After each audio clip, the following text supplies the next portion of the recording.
The one thing I'd not anticipated on my first morning of break was being called an EO terrorist by a woman holding a yapping terrier in one hand and a clipboard in the other.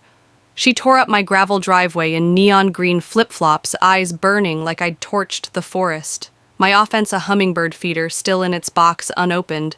She poked a shaking finger at a pine tree near her cabin and screamed, "You're luring invasive species." I thought it was a prank until 3 police cruisers roared up the hill, boxing in my truck like I was smuggling contraband. That's when I reached for the deed, not just to my cabin, but to the entire mountain ridge, including the land her sprawling vacation home was illegally squatting on days earlier. I'd escaped the relentless grind of city life mail's traffic deadlines for this cabin, a gift from my late uncle tucked away in the Blue Ridge Mountains.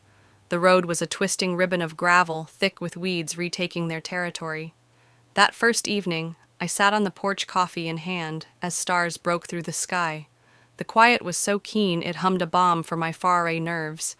But the next morning, as I set up the feeder, footsteps cracked up the path. I wished for a friendly neighbor instead. A woman in a lime tracksuit strode into sight, emitting authority. She lacked no greeting, no smile, but a clipboard held aloft like a warrant. "You're breaking Community Code Section 3C, she barked. I mouthed in shock. I asked what code she was referring to. She recited Silver Pines' HOA environmental protection policies, as if I'd memorized their rule book.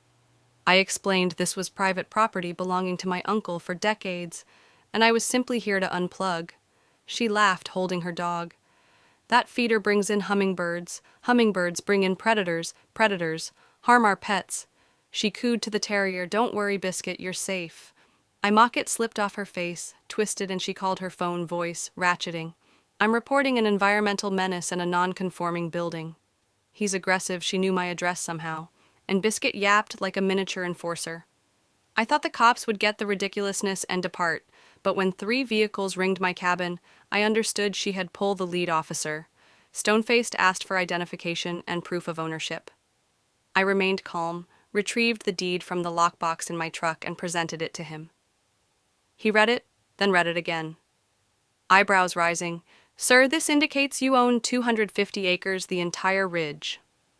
I nodded. The woman, Diane, stood behind him, arms folded, dog tucked under her elbow, her face paling of color. The officer spoke of houses constructed along my edge of land. I said, "I'm going to check the boundaries later."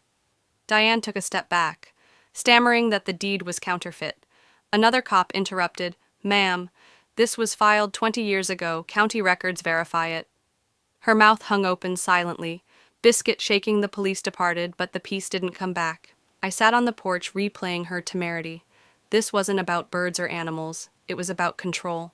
She saw a man in jeans and assumed I was an easy mark that evening. I patrolled the property and discovered fence post, moved survey stakes missing, and a notice on my land, Silver Pines' HOA property, no trespassing.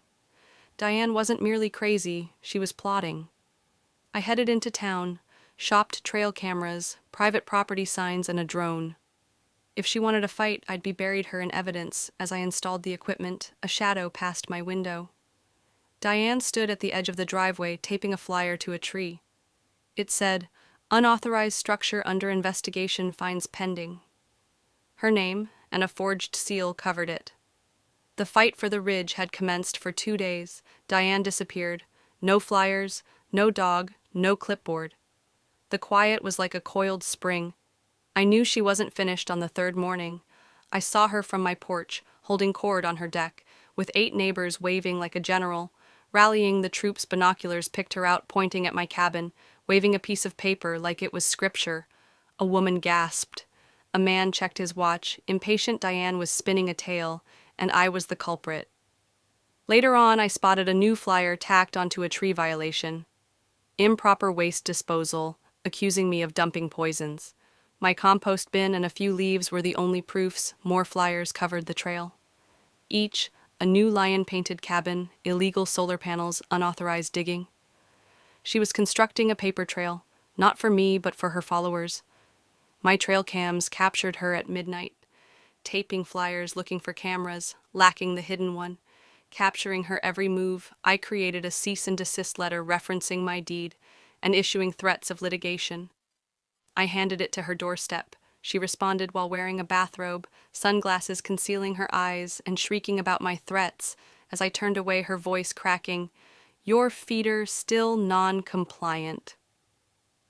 Hours later, a cruiser that was familiar came by. I presented the officer with the video Deanne, sneaking taping.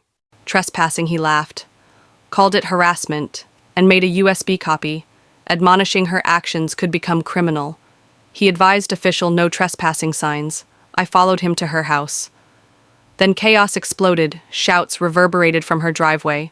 I moved closer, observing Diane red-faced fighting the officer as neighbors murmured one pointed at my cabin. Shaking his head, her grip was slipping. The following morning, a rough sign showed up on my gate. Community watch area, violators snapped. Report suspicious mountain man. It was desperate, scrolled in red pen. I removed it and laid a trap, repositioned cams, motion alerts, and pink survey flags around a dummy toolbox. That evening, my phone bust footage revealed Diane in a camo hoodie, pulling flags, tossing them into bushes, taking pictures. She was messing with boundaries at the county office. I discovered a bombshell. Diane's deck, 30 feet of it, including her outdoor kitchen, sat on my land. Her survey was either botched or faked. I marked the area with orange ribbon and a sign pending survey review, property dispute active. Diane charged down, accusing me of vandalism. I calmly cited county records noting her 3 trespasses, including her midnight raid. She threatened to call the county. I urged her to. Another officer arrived, reviewed my evidence, and confirmed her deck's intrusion. Her name was well known to him. A drone flew overhead the following day, its camera following me. It flew back to Diane's residence. Then a county code enforcer came out citing an anonymous complaint about construction code violations. He didn't find anything. Sighing, she emails daily. Diane was a serial complainer, her accusations unfounded. I designed a lookout tower, legal 12 feet high, on my property. The county approved it quickly as the frame went up. Diane photographed it, glaring from her grass. The tower yelled, "I see you." A petition showed up in my mailbox calling for the tower's demolition, charging me with commercial development and harboring explosives. Diane's new position, community defense coordinator. I phoned a neighbor, Ed, a retired surveyor. He had not read the petition, believing it to be about trails he gave me. Ancient maps confirming Diane's deck belonged to me. Her ensuing HOA meeting exploded. Neighbors debated. Some departed, one wept. A wildlife complaint ensued, alleging my tower disrupted threatened birds. The agent saw no nests, rolling his eyes at Diane's strategy. The county hearing was electric. My attorney Nathan showed maps, footage, and surveys, cool and deadly. Diane replied with poster boards, one surrounded by flames around my cabin, another calling my tower a spy center. The officer dismissed her phony HOA charter, and her conspiracy accusations fell flat. The room erupted, neighbors snorted. The decision was in my favor. Outside, Diane stormed off, her followers declining. One apologized quietly. The county upheld her encroachment, being given 2 options: take down the deck or purchase the property. She rapped on my door, defeated, presenting a signed contract to put an end to all HOA crap and remain off my property. I pointed to her HOA headquarters sign. She yanked it down. Silent neighbors thanked me. The mountain sighed. But Diane couldn't help but one final attempt. A trail cam caught her destroying my tower's camera and ladder. At midnight, I complained to the broken machinery. Deputies questioned her. She was warned, fined, and banned from contact. Her empire fell. Neighbors told tales of her bullying, noise complaints, threats regarding toys. I hosted a barbecue, not for triumph, but for community laughter. Surrounded the ridge, children played, dogs slept.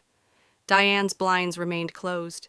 She joined the HOA of another town, leaving us in peace. Winter brought snow, and a realtor phoned. Diane's house was for sale quietly. I purchased it through an LLC, no fanfare. She departed at dawn, tires crunching frost. I stripped the house, converting it to lookout loggia, a free sanctuary for hikers, veterans, volunteers. Neighbors gave, and guests came healing in the wild. I discovered a rusty boundary stake, a war relic of hers from my tower. I saw the sunset, the lodge glowing below. This wasn't about winning. It was about earning peace. Every tree, every trail mine.